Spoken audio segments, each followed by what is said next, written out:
What's up, guys? Welcome back to Gabe Miller Music. Today we are looking at the making of Water. This is a cover of a song by a guy called Andrew Huang. He's a YouTuber and musician and singer and songwriter and uber talented guy. You definitely go check out his channel. And you can check out the original song here. So this is a cover of one of his songs where he created an entire song out of water, which is insane. Water and his voice. So he did things like hitting ice together to make drum elements and turning on a faucet and getting a tone from rubbing his finger over a wine glass, just crazy stuff like that, and then wrote this really cool song to go with it. And whether or not it's in the context of the song challenge, it's a really, really neat song that I really, really dug. So I started out kind of just messing around, really. I was like, oh, I gotta try and cover this. And I wasn't really trying to make it into anything crazy. I was kind of trying to replicate the sound of the original, only with a more electronic feel. So what you're about to hear is actually the bonus track that you get if you do the pay with a tweet thing. You get the song, and then you get the bonus track, which is an alternate version, which was actually the version that I started with. And by the way, let me know if you like the pay with a tweet thing. If it is totally seems kind of tacky to you, I will stop doing it. So let me know what you think of that, if you think that's a good idea or not. But anyway, so we got these pads. On top of them, these.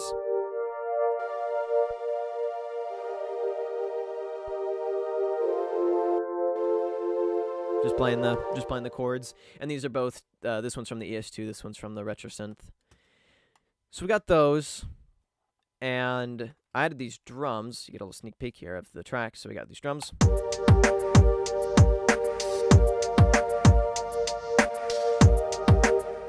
and it's if you go back and listen to the original song and then listen to this, it has a very similar feel to it, except I was arranging the track. This is what I kind of started with. I was arranging the track, and I couldn't stop hearing in my head electric guitar playing power chords, and so I added one. And the virtual instrument guitars in Logic are not very good, so I had to do quite a bit to get this to sound right. And normally I wouldn't use these, but in this context, I got it to work, and I'm very happy with how it turned out. So it started out with this. And this is just single notes. Playing chords in the Logic guitars is usually a disaster. So just a single note. And this was already running through an amp simulator, but I went ahead and ran it through another with a heavy distortion, and I messed around with the settings for a while, and I got this. It doesn't quite sound like a real guitar, but it has a cool sound to it, and it was what I was after, so I went with it. And then used a spreader to widen it up a bit. And then some reverb. And the reverb really served to thicken it up and then also widen it out a bit more. And then on top of that, I got this bass. Which this bass it's a preset on the EOS2, and I use this all the freaking time. You've probably, if you've watched other making of videos, you've seen this preset come up time and time again. I don't know, something about it. I just really like the way it sounds. So we got, and then the pads.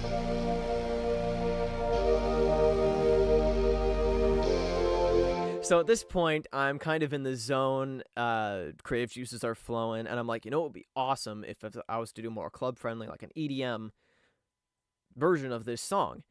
So what I ended up doing was I ended up just rendering these elements down at a higher BPM. So I just took the BPM here and bumped it up to, I think, 125, and then rendered them out and brought them into this. This is what I ended up with. So you can hear the pads, the guitar, just at the higher BPM. So I had those, and those kind of form the basis of the track. And then some sound effects as well,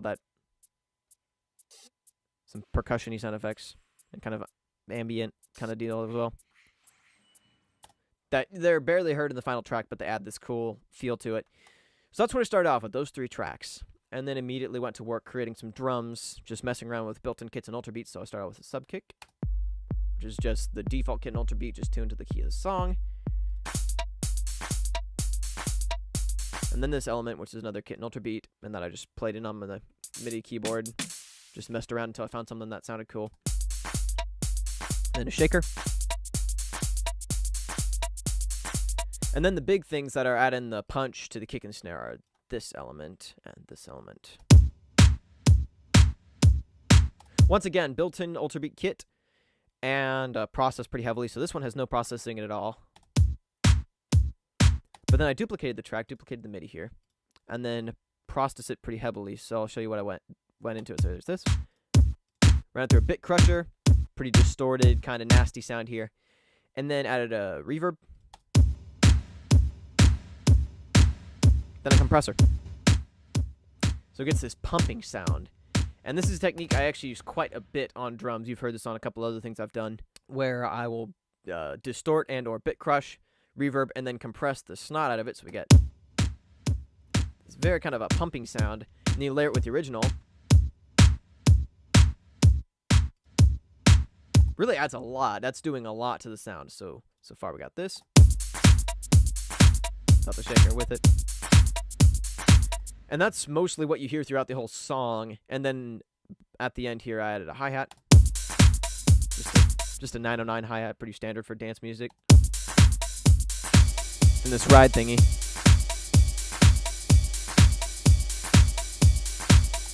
And that's really it for the drums. It's pretty simple, although it took quite a bit of trial and error to find something that I liked. But once you get into it, it's fairly straightforward. Then we got the Pluck. And I have this automated throughout the song. You can hear over here it's really chill and the filter's down quite a bit, and then the filter opens up.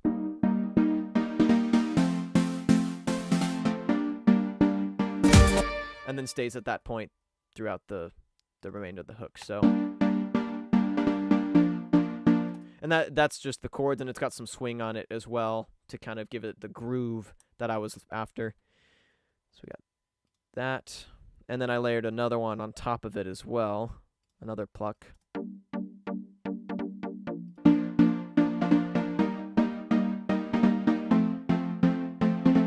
These are both retro synth and ES2, pretty straightforward. So that's the pluck. And so all together, so far, we've got the basis for the hook.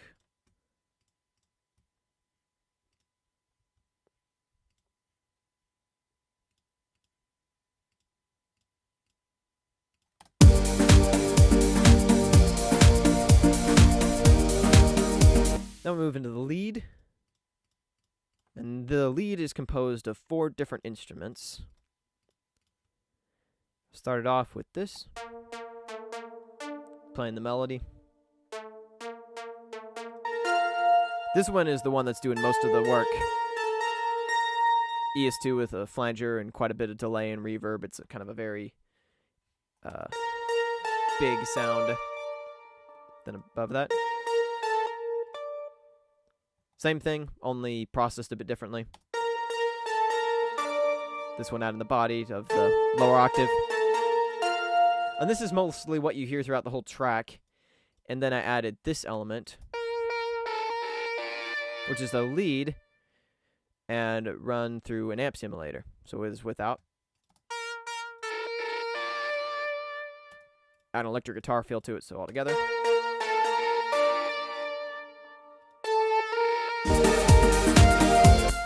And then with the track. So we got that. Got all the drums. And it's a pretty simple track, really. But it sounds big because of the elements that I chose and the way I processed them and layered them and chose the sounds and programmed the sounds and what parts they play and all that. That's what makes it sound big. It's not necessarily that I layered a couple zillion tracks. So that's all of that. And then the last thing I added was this saw synth that's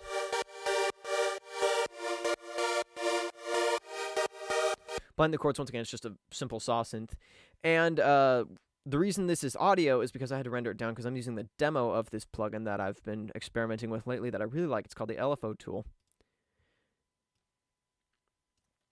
And what it is it's a different way to sidechain synthesizers than the normal sidechain.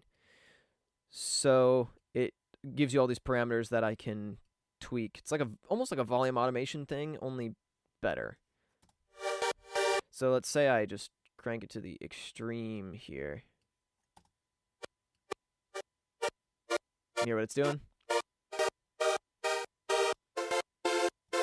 And I did have to render it down because the demo expires after like 15 minutes of use, and so I just rendered this down into an audio track once I was happy with the effect I was getting. So it's basically just a synth playing the same Pluck pattern and then sidechained is basically what it is. And that really adds a lot to the overall sound, actually. So listen without it. With. Hear that? It's subtle, but really adds a lot to the track. So that's the hook. And then, among other things, I have some water sound effects. So, find those here. Things like a thunderclap. Just built into Logic's, has a bank of sound effects among their loops.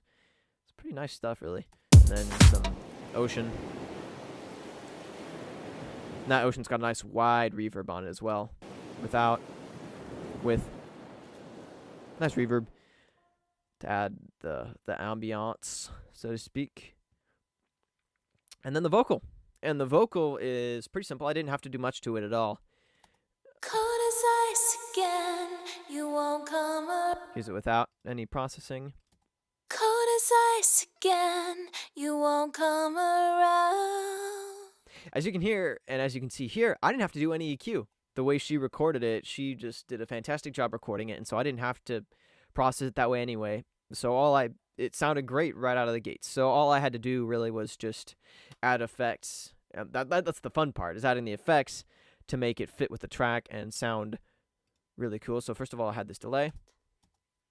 Cold as ice again, you won't come around. Kind of like a slapback delay. And then a reverb on top of that. I used both in this time around. Cold as ice again, you won't come around.